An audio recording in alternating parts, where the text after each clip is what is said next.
తాకట్లో ఉన్న మీ బంగారాన్ని విడిపించి ఆ రోజు ఆన్లైన్ రేటుకి కొంటాం. Sharma gold company.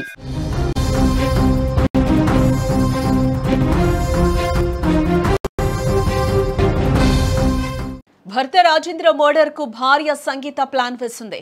హత్యకు సోదరుడు స్నేహితులతో పక్క స్కెచ్ వేసింది. రోడ్డుపై యాక్సిడెంట్ డ్రామాతో రాజేంద్రపై అటాక్ చేసింది. స్కూటర్ను ఢీకొట్టి కత్తితో రాజేంద్రపై దాడి చేసింది. బంగారం చోరీగా చిత్రీకరించే ప్రయత్నం కూడా చేసింది. అదృష్టం బాగుండి ప్రాణాలతో బయటపడ్డాడు భర్త రాజేంద్ర. పోలీసుల దర్యాప్తులో నిజం ఒప్పుకుంది భార్య సంగీత.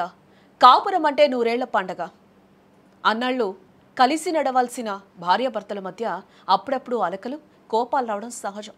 కానీ ఆ కలహాలు హత్యా ప్రయత్నం వరకు వెళతాయని ఎవరూ ఊహించలేదు. తన భర్తపై ఉన్న కోపంతో ఏకంగా అతన్ని ఈ లోకం నుంచే లేపేయాలని పక్క స్కెచ్ చేసింది ఓ ఇల్లాలు.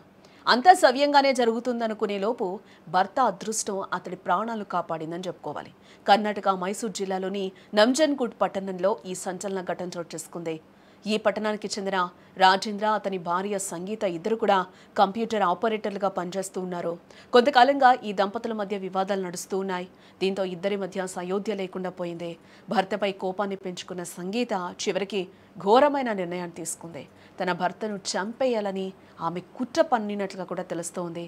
ఈ ప్లాన్ అమలు కోసం సంగీత తన సోదరుడు సంజయ్ సహాయాన్ని కోరింది. వారితో పాటు సంజయ్ స్నేహితులు విఘ్నేష్, ఇంకా ఒక 17 ఏళ్ల బాలుడు కూడా ఈ కుట్రలో భాగమయ్యాడు. వీరంతా కలిసి రాజేంద్ర హత్యకు పక్కా స్కెచ్ వేశారు. ఈ పథకంలో భాగంగా అక్టోబర్ 25వ తేదీన బయటకు వెళ్దామని సంగీత తన భర్త రాజేంద్రను కోరింది.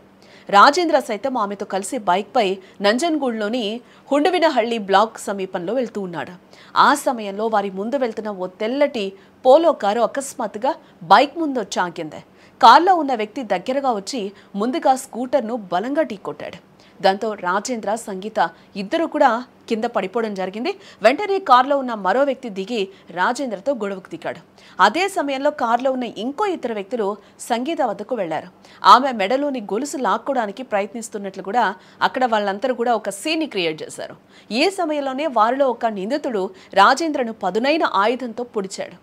తీవ్ర గాయాలవ్వడంతో రాజేంద్ర పెద్దగా కేకలేయడం జరిగింది.